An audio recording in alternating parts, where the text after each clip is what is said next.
that one of the things that strikes me about blockchain technology is that it not only enables different models of governance, but it requires different models of governance. But I will stop there because we have a dream team, and I would like to introduce Professor Stefan Brunhuber, who has an incredibly diverse CV, a very multidisciplinary person with PhDs in medicine and socioeconomics, a medical director and chief medical officer, senator of the European Academy of Science and Arts, endowed professor for psychology and sustainability. And I invite Stefan to share his vision with us. Thank you very much. Wonderful. Okay. So this last session is going to be a little bit different than the sessions before. We have to boil it down to very practical stuff. I'm a member of several working groups of international think tanks, and we are trying since 2 years to answer one single question. How can we finance our future? And can blockchain technology help us doing this? Can we come up with a completely different view on how to finance our future? We agreed on the 15th of September 2015 in New York. I'm speaking about 20-25 minutes, and I'm going to address issues you probably have not heard yet, in order to trigger a discussion about our common future. In order to do so, let me just do some preliminary statements. The first thing is, when we're talking about the SDGs, and we've been doing this the whole day, we are roughly talking about a $5 trillion US bill every year, plus minus. Okay, we're talking about the trillions, not the billions. Okay? Anything else is a different discussion. Second, when we're talking about the financial system through which we want to channel and orchestrate or invest SDGs, we're talking about a very unstable system. We're talking about 124 banking crises, 320 currency crises, and over 64 sovereign debt crises over the last 30 years, which makes about 10 events a year.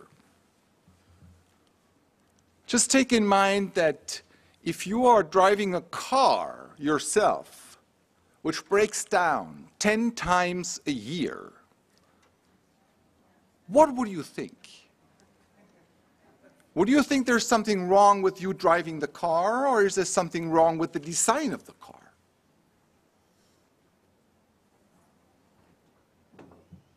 And this system is very resistant to change. It has, economically speaking, a lot of so-called multiple lock-in effects.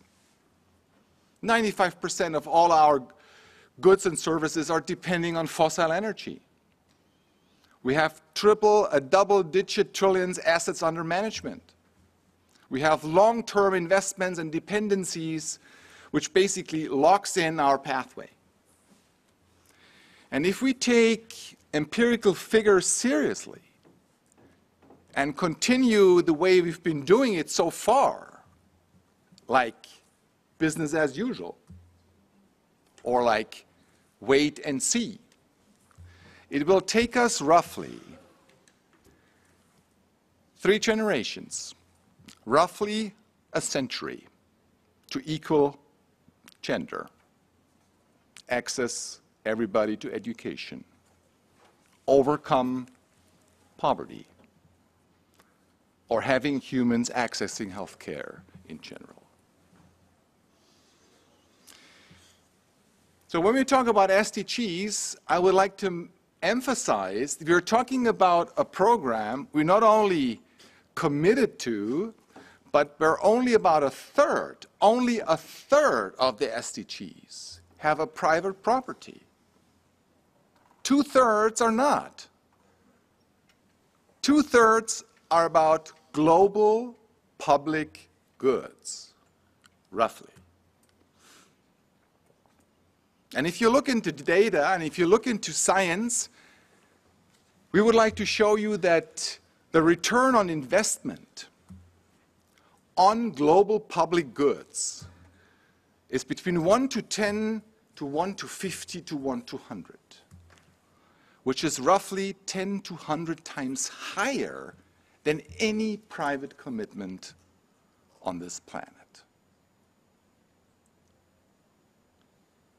So what's required in order to finance our future is high liquidity, full speed, in a completely different way than we're used to think. And this is what I would like to discuss with you. I was asked by the organizer to make it very simple and easy. And I'm now going to show you a couple of slides where I'm breaking down this relatively complex topic into some simple slides. And the first slides I want to show you is this one here. This arrow simply demonstrates the global value chain, starting from the central banks to the commercial banking system to the services and goods. And on the other side, you see the shadow banking and the shadow market and the rest. And through this, the world community is generating roughly 80 trillion through taxation, to philanthropy, private crowding in. And this is called an end of pipe finance. So we create something along a value chain. At the end of that value chain, we redistribute the money on one way or another. And what you see here that in OECD countries, about every third of a dollar is in fact redistributed. But if it comes to SDGs, less than 0.7% of our GDP is redistributed. Just consider, even the 0.7% of GDP is roughly 10 times too small to finance our future. Can we do that differently? Can we look at all these things about financing our future in a different way? Can we use a different technology to do so? This is the topic of this session. Just imagine. What is the rationale behind the blockchain technology? Blockchain technology can offer to change the game.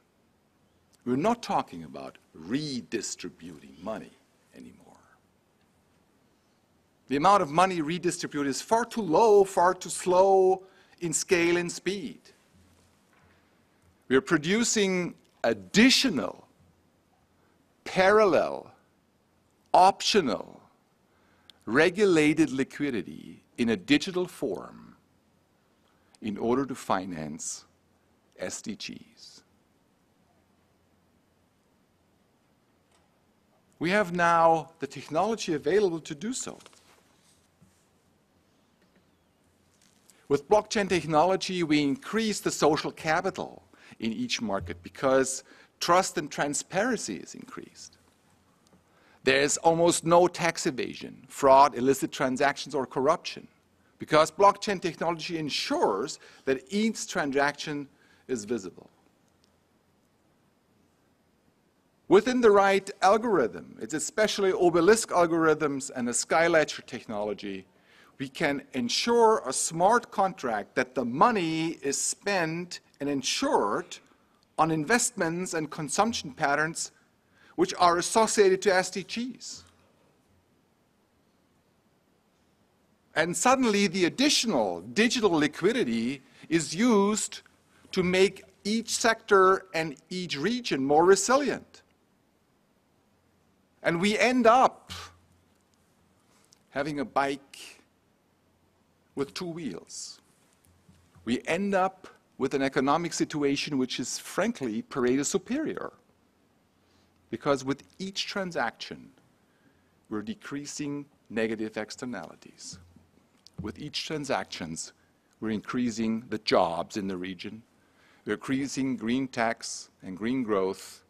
And we're stabilizing what economists say the CPI, which is the Consumer Price Index. This is the full picture, just as a take-home message. Assuming we're living in a world where we have the conventional monetary system and we have an additional parallel currency system, digital, blockchain associated, we produce ongoing positive externalities for the economy, for the future, for peace, and for the environment. With this mechanism, or with a very similar mechanism to this, it's a bold statement, but I think UN is ready for bold statements. For this, or very similar mechanism to this, we can end poverty and hunger in less than 18 months. And I would like to repeat that sentence. With this, or a very similar mechanism to this, blockchain-associated parallel digital currency, we can end in the region of interest hunger and poverty in less than 18 months. This is a graph you don't know. No, you don't know. It's been done by my working group. It just looks like the SDGs. But it's not the SDGs. It's the Sustainability Development Solutions. And throughout this conference, and throughout most conferences on sustainability during the last decades, we've been discussing governmental issues, technology, geoengineering, renewables and sinks, the impact of science and finance, corporate world, the changes in the culture, demographic policy, NGOs, changes in lifestyle, social impact, and digitization. They're all extremely important. But throughout the last decades, there's been one player who has been chronically missed in almost all discussions on sustainability. It's the impact of the monetary regulator on our common future. Let me summarize. The question I was asked by the organizer is, how can blockchain technology help us financing SDGs? If we do it in the right way, producing a parallel, additional, regulated and targeted liquidity of roughly, our estimates is roughly $1 trillion a year. It's a little bit more, but we can discuss the details at the reception. We do this through a third-generation blockchain mechanism.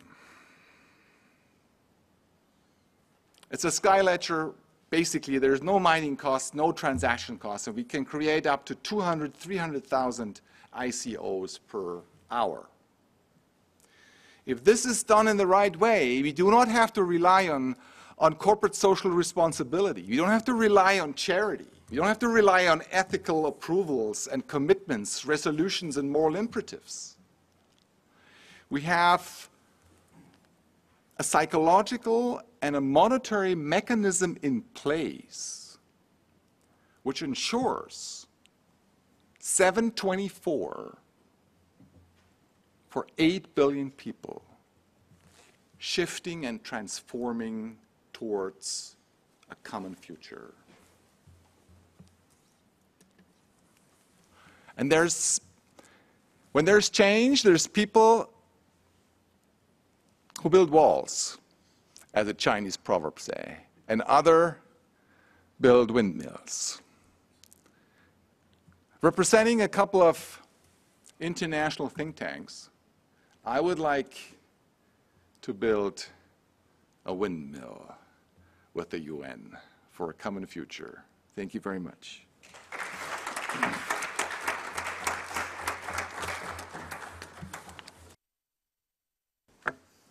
Thank you, Stefan, for sharing this bold vision and for this invitation. We turn to our next speaker, Bernard Kovač, who's head of Innovation Accelerator at the United Nations World Food Programme, where he nurtures and scales disruptive startups and entrepreneurs which accelerate progress towards zero hunger.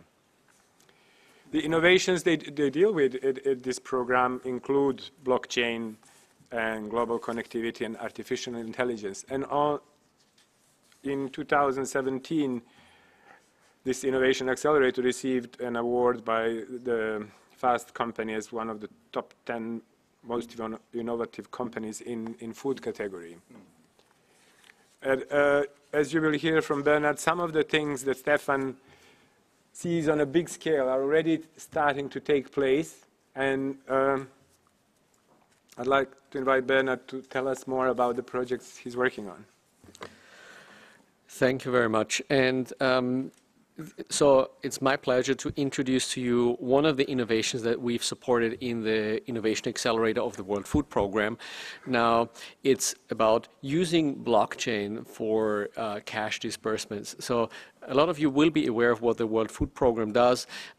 We provide life-saving food assistance to about 80 million people worldwide on any given day. Right now, it's about 84 countries worldwide. So traditionally, that has been in-kind food that, especially when there's droughts, disasters, like there's not enough food in markets available, it actually has to be transported and distributed. But more often than we are actually shifting this already right now. So 30% of the assistance that we provide at present is cash-based transfers.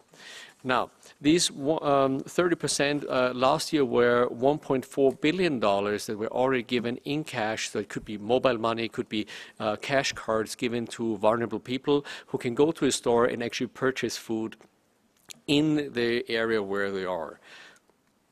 Here we go. And so these $1.4 billion obviously is something that we want to make sure in everything that we're doing, because we're 100% voluntarily financed, to be doing this in the most efficient way, but also the most collaborative way. So one specific innovation that we've worked on is this building blocks blockchain project. So it's using Ethereum blockchain. So like, a lot of times then people ask us, oh my God, are you using Bitcoin to actually give it to people? No, we're not using Bitcoin. And actually, we're only using the underlying technology, like the distributed ledger, to provide e-wallets to people. So what we're doing is in this blockchain-based platform, so in our program, we usually have a 6-month period where we, from an idea to the first results, entrepreneurs or startups, we support them. So in this case, it was Human Haddad, one of our finance officers of the World Food Programme. He said, why don't we use blockchain technology to make our cash-based assistance more efficient, more effective, and more collaborative? So 1 month in, this is where you see Human in the first test in Pakistan with 100 people. So that was, so started in November, January, first pilot, 100 people using Ethereum blockchain as wallets, essentially. And people could actually get their benefits by being registered and having their accounts there. Was the first pilot, and we tested it. Now, what we've developed since then is an Ethereum-based private blockchain. That's essentially what you see there are the individual transactions. So we do see the platform that gives us an immutable record, and this is a benefit of the blockchain technology. You have an immutable record, so you can't actually tamper the records. And we also have it in real time. So obviously the downside of that is you do need to have connectivity to do that, but we now have this real-time data of all the transactions. This platform that we've developed at the same time is something where we are looking into what can these technologies actually do, in which scale, and also what are the benefits of that. Now we see that by using these e-wallets, you can imagine that right now the next pilot was in Jordan in the Azura camp, so 10,500 people. By doing that, they essentially have their wallets recorded on blockchain, and we just transfer once per week in actual cash transaction to the retailers. Doing that, we were able to save 98% of the banking fees. We actually protect the privacy of the people better because we don't have to share as much personal identifiable information with third-party providers. We have real-time reconciliation of the data, and what's even better, it's inbuilt collaborative, which means you can build systems that communicate with each other. Blockchain, it's not our system, it's nobody else's system, it's the blockchain. And this is really the power that we are seeing also in this. Now, for the sake of time, I'll just speed up a little bit. Right now, we've already scaled the system up to 100,000 people that receive the cash assistance using the blockchain system in Jordan. But at the same time, that's just one use case. We're also looking into the benefits of blockchain, for instance, for supply chain tracking, for bills of lading across country, or also like for the sourcing or tracking the source of food. And if you have any questions, please reach out to me and also afterwards at the reception. Thank you.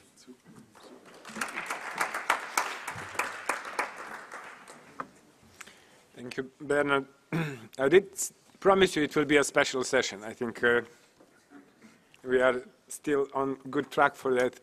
If first we were impressed with I was left speechless after the vision shared by Stefan. I'm impressed with the actual developments taking place on the ground now, as shared by Bernard.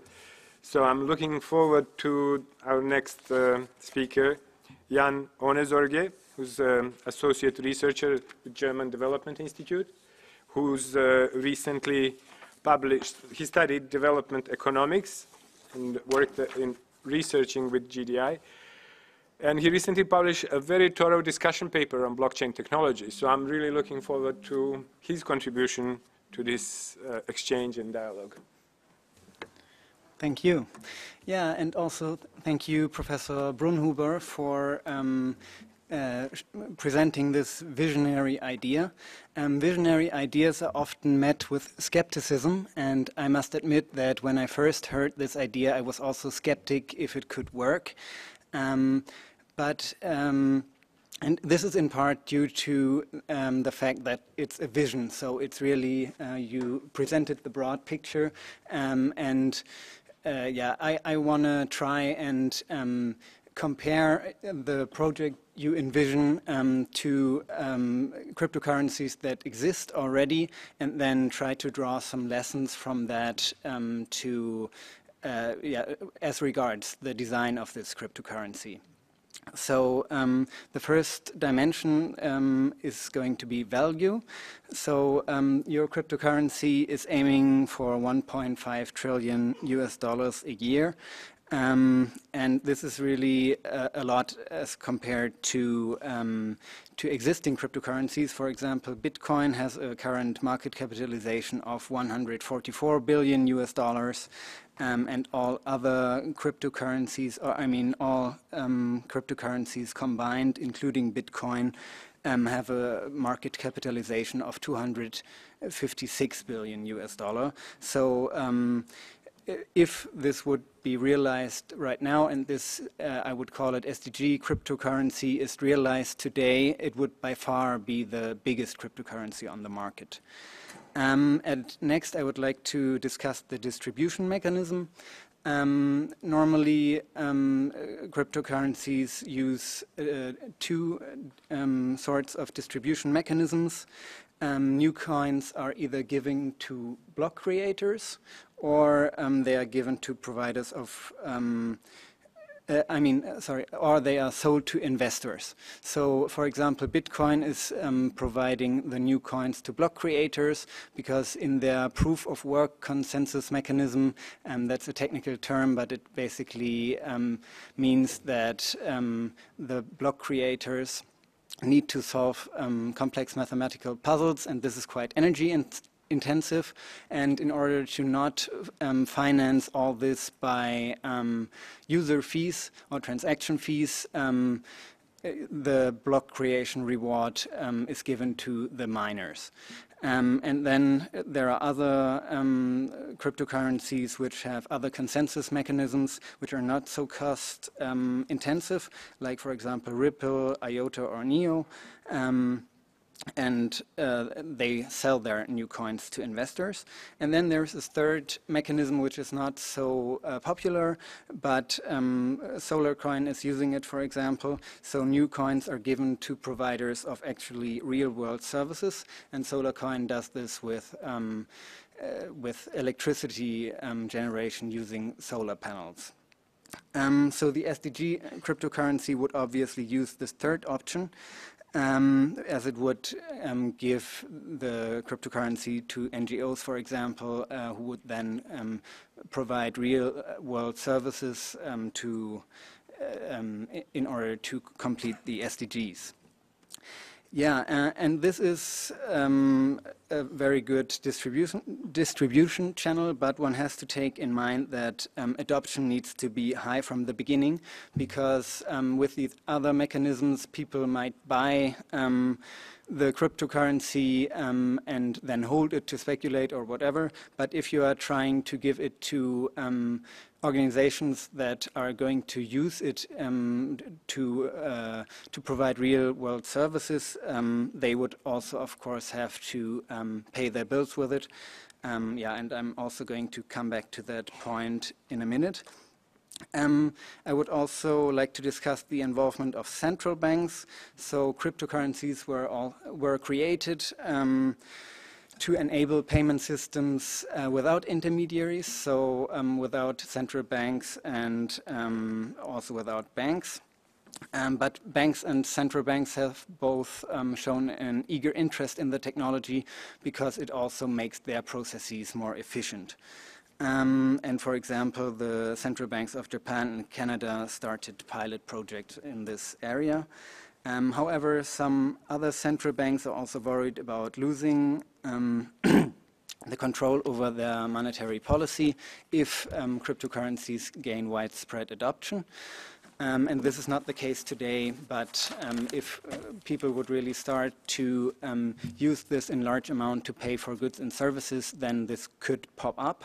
And yeah, as this SDG cryptocurrency generates $1.5 trillion a year and has also a high adoption rate, this is a thing that needs to be considered. But actually, if I understood the concept correctly, it is also considered because central banks and national governments are involved. Yeah, so central banks could also have a say on how much currency their countries could handle. Yeah, now we come to the point adoption. Yeah, as I mentioned, the SDG cryptocurrency cannot afford the slow adoption pace of other cryptocurrencies. I mean, we have lots of liquidity in cryptocurrencies, but not so much real-world use. All other cryptocurrencies need to ensure user friendliness as well, and the SkyCoin that is proposed here as a platform for the ICO is a technology that is really user friendly as regards a very low transactions and also high transaction capacity. I mean, very low fees or zero fees for transactions, and low transaction times and low energy consumption as well, and yeah, also the ability to host smart contracts. There are also other networks that provide similar benefits, like, for example, the NEO network, but SkyCoin is a viable alternative here, I think. Yeah, and the possible remedies to guarantee quick adoption are to allow the payment of taxes in SDG cryptocurrency, this would generate a real demand for the currency, because then the NGO or any other entity could really pay their taxes with it, and that's actually a plan of this SDG cryptocurrency to do exactly that. And if this would not be sufficient, one could also make the SDG cryptocurrency a second legal tender. But this is just an idea. Then the final point I would like to discuss is volatility. So most cryptocurrencies are very volatile, and as I mentioned, they are mainly used for speculation and not so much for real-world services and goods. But the high adoption that is really needed for the cryptocurrency to work would help to bring down this volatility. So this is also less of a concern for this cryptocurrency, but of course there could also still be problems of volatility, but then the central banks could also have a potential role to deal with that. Yeah, as a conclusion, I'd like to say that from my point of view, this idea is absolutely worth testing, as it has the potential to make a gigantic contribution towards the SDGs. And I'm glad that Professor Brunhuber plans to launch a pilot on a country level, because this will definitely show where there might be some room for improvements, or where things could be improved. If it works, then it can be scaled up to higher levels and eventually be active in very many countries. Thank you.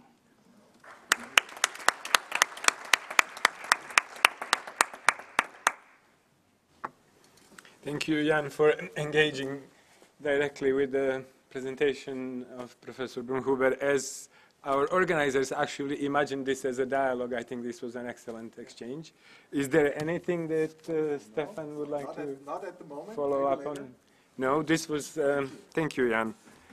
Very good. And now we turn to Maria Teresa Pisani, who is acting chief at the Sustainable Trade Unit, United Nations Economic Commission for Europe. She's based here. She's previously worked for the International Labour Organization, European Commission. She's been a member of several advisory boards and task forces. And she's currently, in her present role, working with blockchain initiatives within the UN system. So she's going to share this with us. Please. Thank you very much, first of all, to the Joint Inspection Union and the World Association for Sustainable Development to this invitation to UNEC to contribute to this interesting roundtable discussion this evening. So about UNEC, a few words. It's one of the 5 regional commissions of the United Nations. And it is within the United Nations the body that develops policies, norms and standards in a wide range of areas, including environmental governance, trade, innovation and public-private partnership, sustainable energy, smart transport,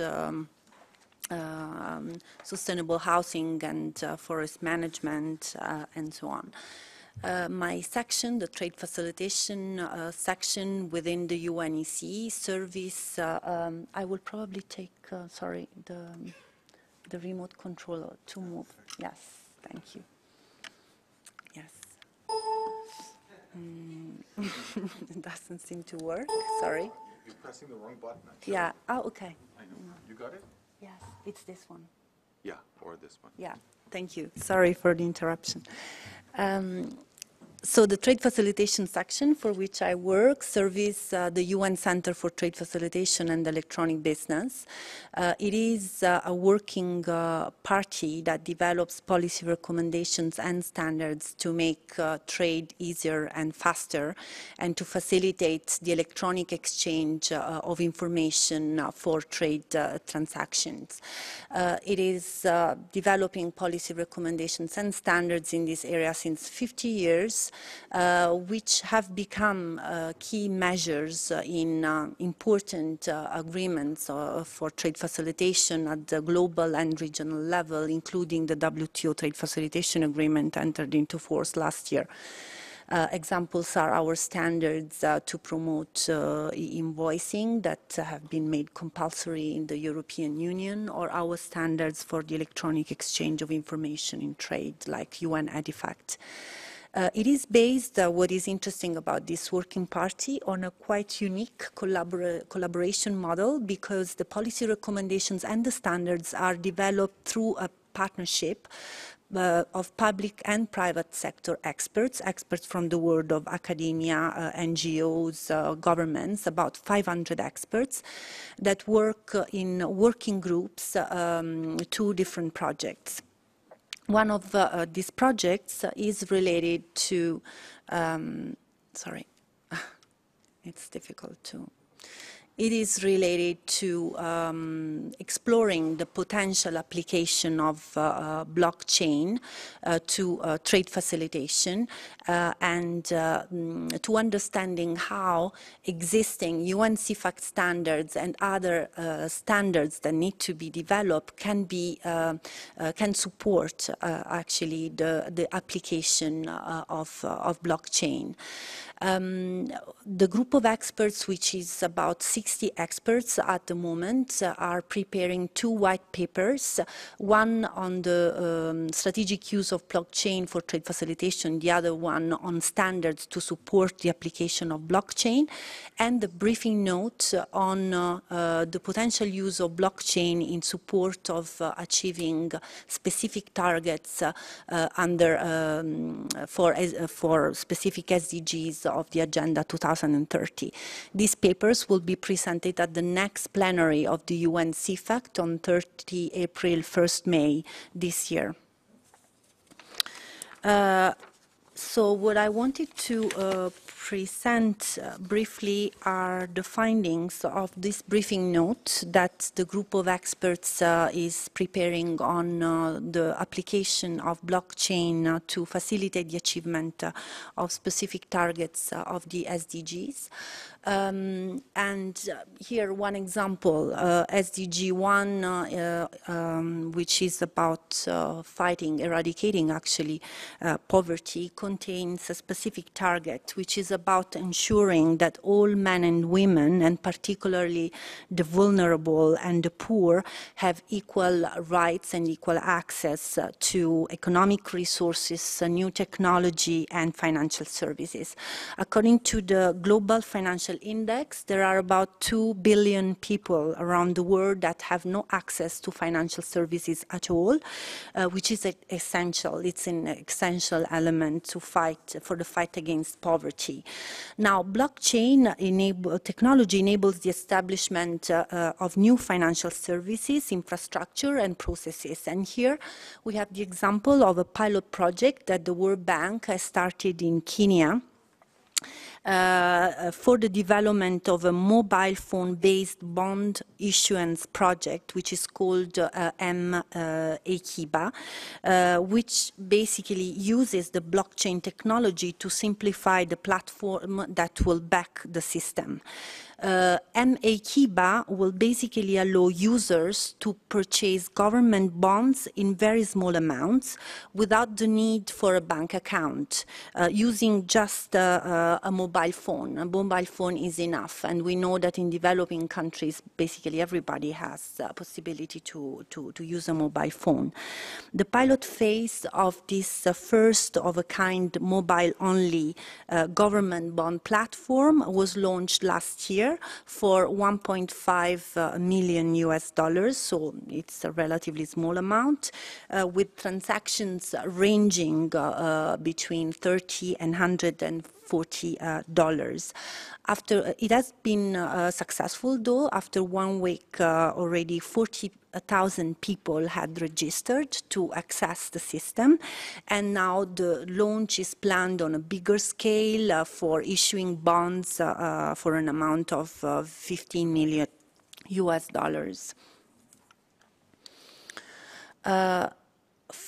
if we talk about SDG 2, which aims at zero hunger, here I would like to mention a very interesting example of a pilot project carried on by the WFP.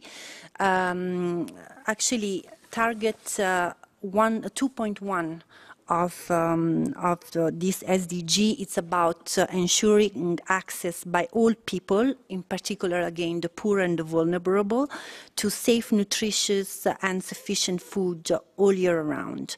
So WFP has been working to provide refugees from the Syrian conflict, which had to flee from their homes, an effective way to pay for their food in the refugee camps. This pilot project was presented at our last conference on blockchain a few months ago.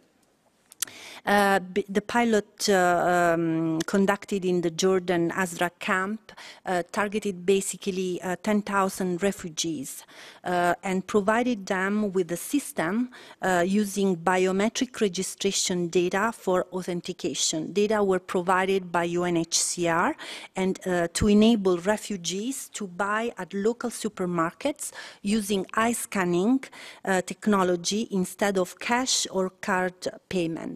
The benefits here are also very interesting. Transaction fees have been reduced by 98%, and the time required to transferring this cash to the refugees with no transaction, let's say, agents, was reduced by 3 to 5 business days. So very useful tool in reaching the poorest and hardest population to service and providing them with the necessary cash to buy the food they need. SDG 7, which is about access to affordable and clean energy. Now, energy, we all know, is the dominant contributor to climate change, accounting for 60% of the total CO2 emissions at the global level. Reducing them is a key objective of our long-term climate goals. And here UNEP has launched an interesting project and hackathon and awarded a prize for the Asia-Pacific Low Carbon Lifestyles Challenge to Energo, an energy trading platform using blockchain technology and smart meters connecting energy producers with consumers in microgrids. The tools basically consist on a smart meter and an app, which allows individuals to set identities for their homes, for their company, for their car, on the blockchain network. So solar panel owners could share their electricity access with other users nearby, in exchange gaining an additional source of income. So also another very interesting application. And then I wanted to mention, yes, the application of blockchain to advance SDG 12 on responsible consumption and production. And this is actually an area where our working party is particularly active, because we have working since a long time to the development of standards to enhance the transparency and traceability of value chains, including the environmental, social, and health impacts of production and consumption patterns along the chain. And again, the application of blockchain reveals to be an interesting one for helping tracking and tracing the value chains in different sectors: agri-food, fishery, textile. And together with Hugo Boss, we are actually working to scaling up, to considering ways of scaling up a pilot project that Hugo Boss is conducting to track and trace their cotton and leather value chain. So using blockchains basically to make the full value chain transparent, including including on the environmental, on compliance with environmental, social, and health requirements of the suppliers, manufacturers along the chain. So disclosing information on working conditions of workers in the shelters, on energy consumption, water consumption, use of chemicals in the manufacturing and production process. So something that really can help to drive more responsible production and consumption choices and better inform consumers in making ethical choices. And finally, I selected this other application in support of, just to conclude, in support of achieving SDG 16 on peace, justice, and strong institutions. It is a very interesting application that supports, in particular, Target 8.1, which is, 16.2, which is about ending abuse, exploitation, trafficking, and all forms of violence against and torture of children. And the target 16.9, that is about providing legal identity to all, include birth registration. UNICEF actually estimates that there are about 230 million children around the world under the age of 5 which have not had their birth recorded. In Moldova, the World Identity Network, together with UNOPS and UNOICT, launched a global challenge.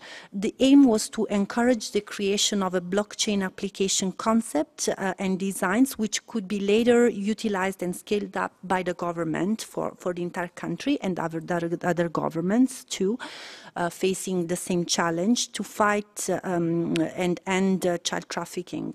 The first prize was awarded to Consensus, which provided an application for the development of immutable identities for at-risk youth and human trafficking survivors that would enable guardians of these beneficiaries and agents at borders and checkpoints to effectively protect them.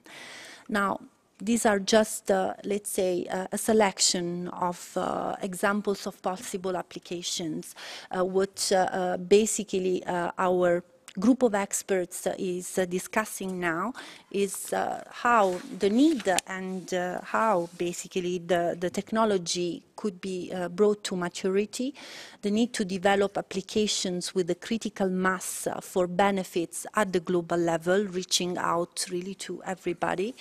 And the need to build the necessary ecosystems for engaging all stakeholders and develop the supporting international standards, free of charge, accessible to everybody, and resolving the security issues, which is another challenge discussed regarding the application of blockchain.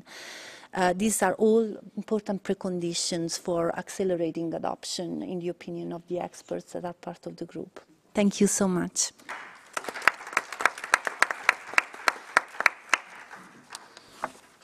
Thank you, Maria, for a very good overview, examples of things already happening. For me, striking thing, the last, your slide, what's next? For me, there is a lot of overlap with Stefan's presentation.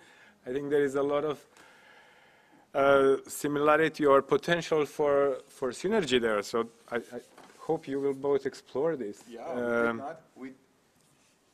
we did not prior to this conference talk to each other. I actually was only sending out my stuff about 2 weeks ago through the organizer to all the others, and I didn't know how they would respond and what they would do. It's the first time we met, and it's really nice to identify the synchronicities between the different levels we're merging towards the same goal. Thank you very much. I would also like to thank all the speakers for keeping very good time and keeping in mind this is the last session. I think that's very nice. However, we still have a very few minutes left for a quick question or two. We also need to give word to JIU. Yes, thank you, Dayan. Actually, My purpose of inviting 1, 2, 3, 4 discussants was to challenge Professor Brunhuber, and no one actually challenged him.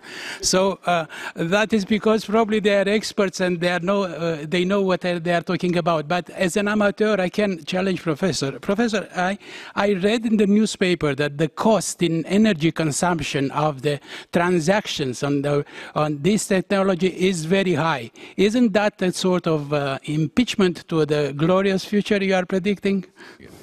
Thank you very much. Thank you very much for this question. I was prepared to answer that question. This is the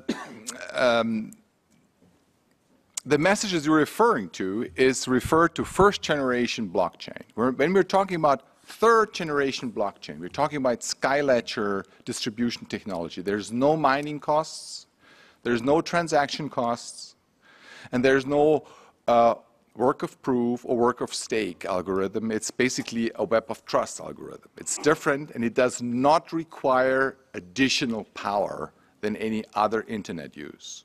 Okay? This specific question you're addressing, which is very important because otherwise you have a downside of the whole thing.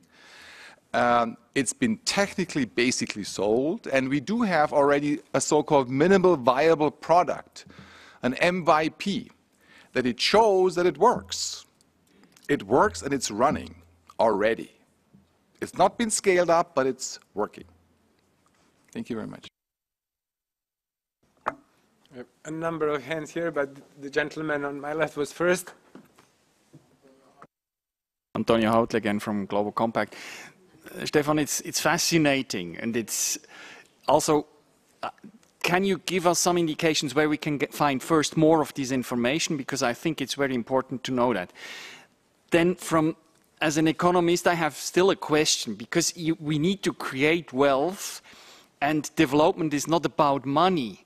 Development is much more. It's about an environment which is enabling development, good governance, etc. So for me, there are lots of question marks in it. As fascinating it's sounding, do you have some indications in which direction it goes? I do. First, I'm going to send you some stuff. I'm hearing from your voice that you have a Swiss background.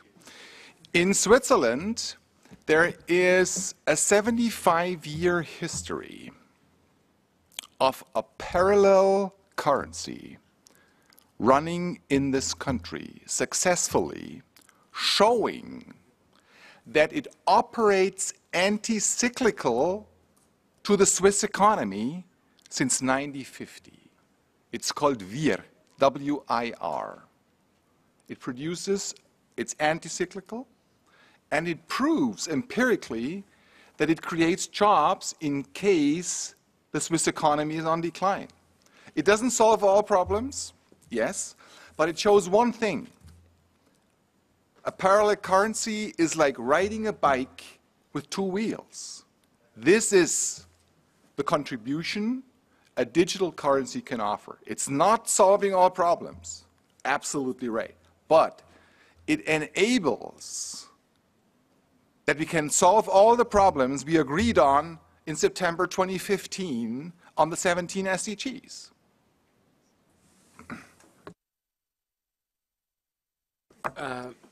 There's a question from the representative of Macedonia.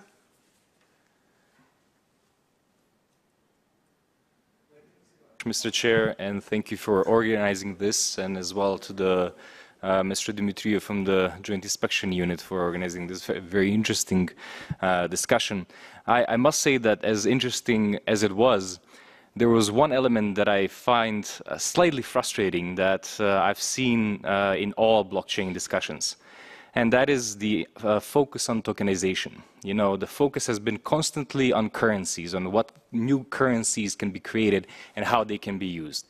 And blockchain is not just about that. Blockchain is much more than that. And actually, blockchain can be used to create value that is outside of a currency kind of discussion, even without tokenization.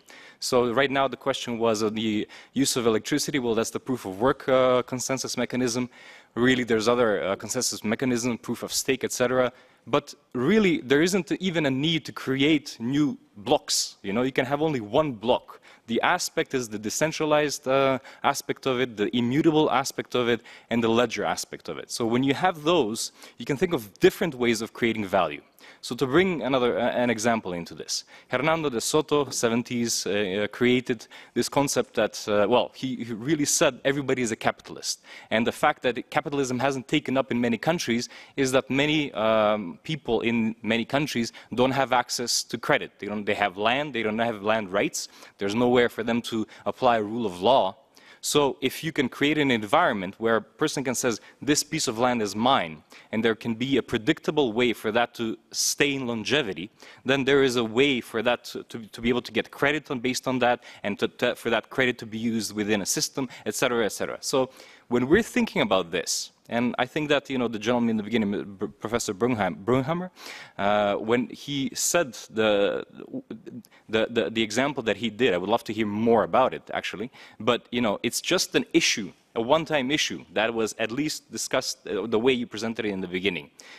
If you want it to be successful, you need it to circulate. You need the value that is created for it to circulate afterwards.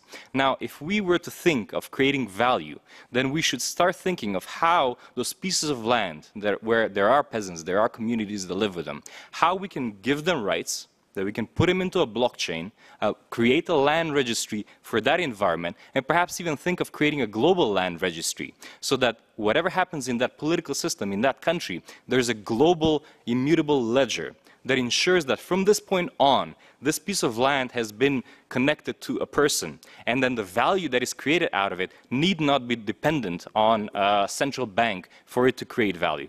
So just throwing that one small other thing, in the PowerPoint presentation again of the professor, there was that, this is the non-gray or the predictable, the fiscal system, and this is the gray system. Well, actually, there's a lot of money that has kind of come in through that system, but is in private bank accounts that are not part of the taxation system as it is. So thinking again through blockchain of creating an asset ledger where we return that private capital that is slushing around somewhere but is in no tax system, and then using those funds for these redistribution purposes, for exactly these purposes, will be something quite beneficial within a blockchain discussion. Thanks.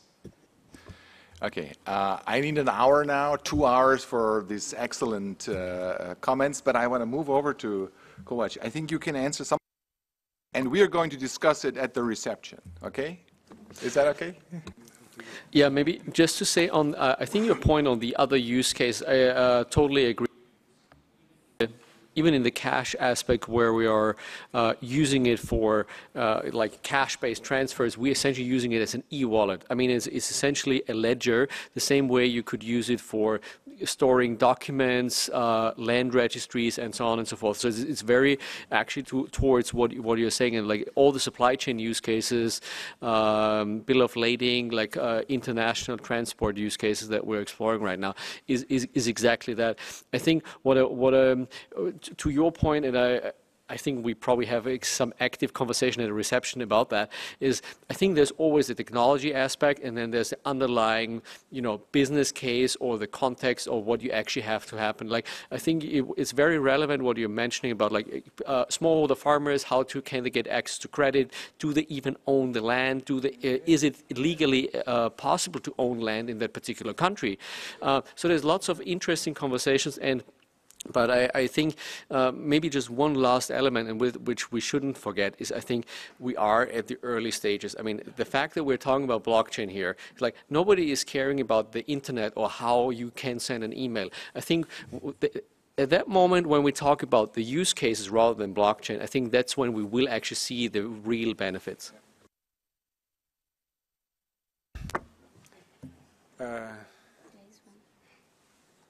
Please. Fascinated by the blockchain, which I am discovering right now. Thank you for the excellent case you are making.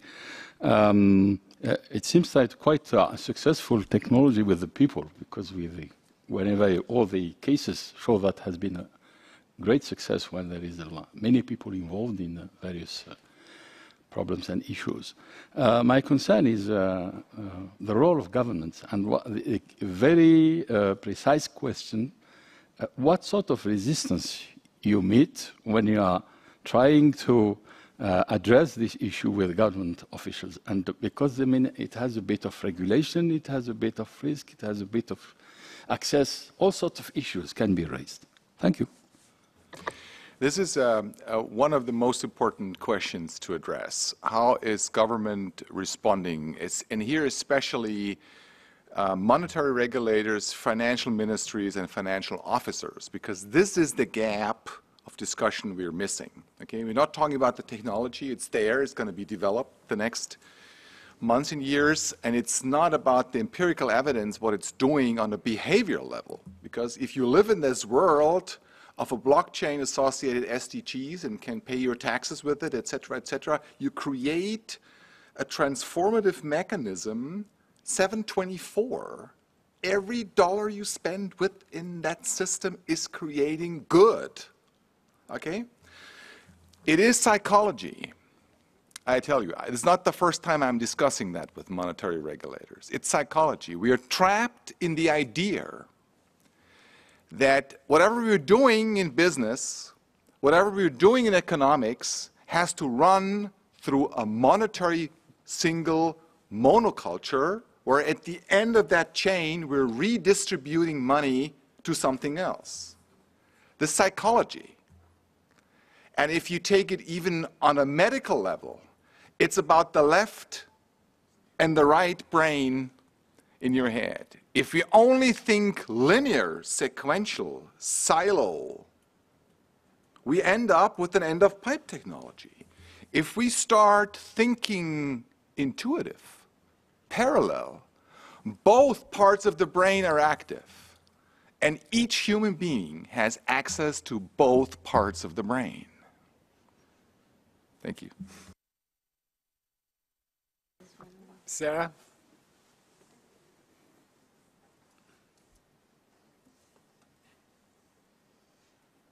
I'm Sarah Cummings from the Knowledge for Development Partnership, and I'm really, really new to blockchain. And I'm aware that I may just be about to say the most stupid thing I've ever said in public. But when I hear this, it makes me think of social capital. That, you know, this is something you can't really monetize, that it's totally off the grid, nobody controls it, but we all have access to it. I'm so relieved to see you nodding your head.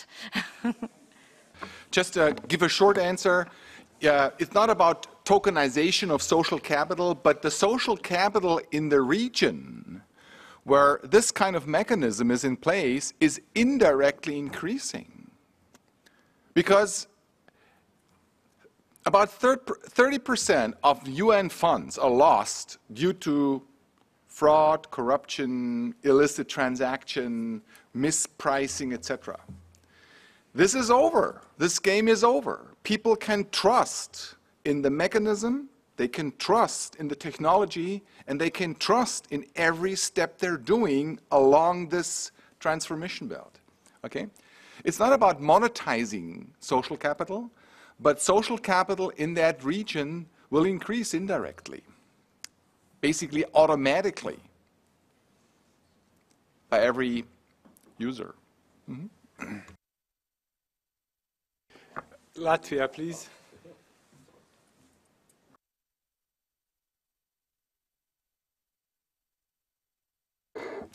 Thank you very much.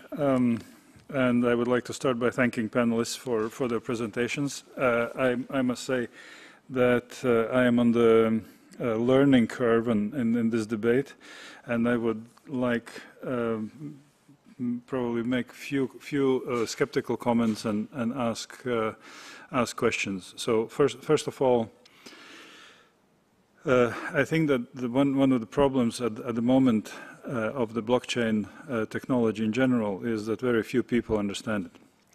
And as not many understand it, there is no upscale or a scaling up of use of that technology. And one of the tasks would be to make it easier to understand for dummies. Let's say if you would point to the material somewhere, blockchains for dummies, I would be first to read it.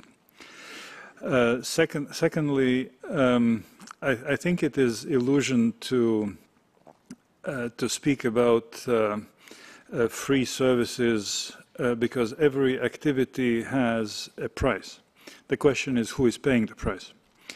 So as a result, all these debates about free internet and all stuff is basically illusion. We are paying simply with other things. The same applies for blockchain. Thirdly, the trust. Trust is very sort of subjective, and we trust by default until the moment we burn our fingers. And the moment we burn our fingers, we become very cautious. And this is the issue of trust. It probably is exaggerated in all the debates. Every system can be gamed, including blockchain. I do not know how, but certainly I'm sure that it can be done. There was another point that I want to make, and I forgot about it. Maybe I can so the question is what we will do with those 4 billion people in the world who are not yet online and probably won't be in the near future for different reasons. So whether we will, if we're speaking about nobody leaving behind or no one leaving behind. So actually by introducing technology and accelerating development for those 3.5 billion who are online, we're by default putting 4 billion behind. Thank you. Okay. Very short answer. I'm driving a car. I don't know how this car works, but I'm driving that car, and I rely on technicians to build that car and to repair that car. The same is true for any other technology. With regard to trust, you're absolutely right. You can misuse every system on the planet. The question is just business as usual. Wait and see. Like, well, let's wait and see what's going to happen. The costs involved in these scenarios are empirically far higher than trying out something else. The so-called opportunity costs, the costs for damage control, are increasing exponentially the next years.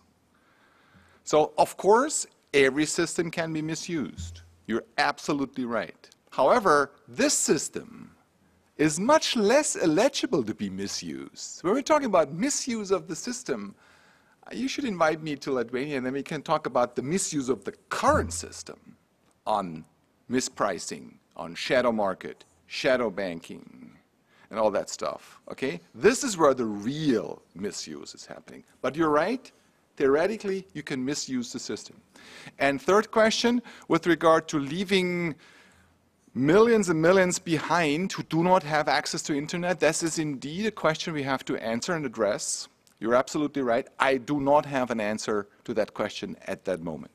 Yeah.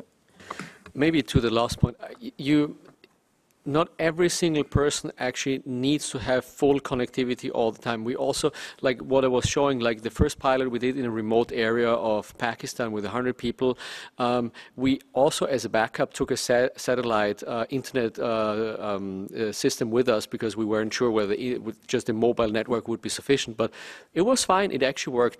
And I think what we're seeing more and more is that the number of people who have access to the internet is increasing. Right now, every second person on the planet already has access to regular internet. And we're seeing this in even a lot of displacement settings and also in a lot of developing countries, that the rate of people is increasing dramatically. And I think when you don't think about that every single person immediately has to have access, but maybe just the shop, or maybe just a point that they access, so it's a kind of a hub and spoke network, then soon you get to a point, and very easily actually, that you need to have basic coverage of internet. Yes, I agree, but you can actually fast track a lot of those developments. maybe not in the most rural, most remote areas immediately, but it's if you look at the development, how it actually has increased, that every second person right now individually has access, I'm very positive that we will see that development over the next couple of years dramatically increasing. Okay, I would also like to give us a small answer. You mentioned that not a lot of people know about blockchain or understand the technology, and also that it's just a trust-creating mechanism, but the system can be gamed. And I agree.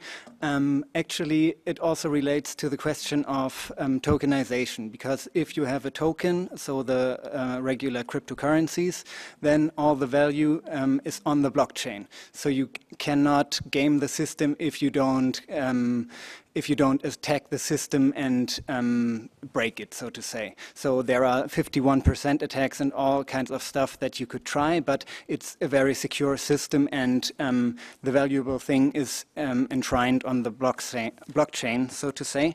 But if you put other things on the blockchain, I'm not saying that it doesn't have potential. It has huge potential, and the example of land rights that you mentioned is also very powerful. But actually, if the ledger that is created in the beginning is faulty and it's just put on the blockchain, then it's no use because it was faulty from the beginning. And there are researchers that argue that actually this initial creation of the ledger is the most important part where there are the most problems in today's world, and not so much the integral keeping of the ledger. Yeah. Thank you.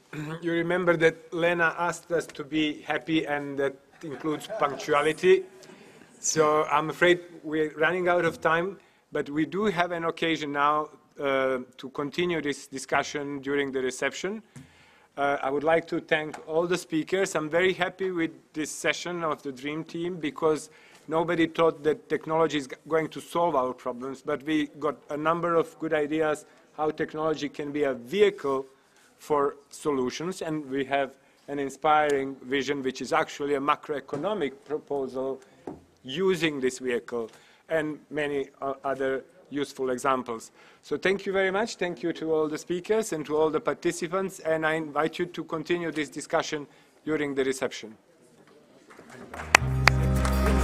Yes.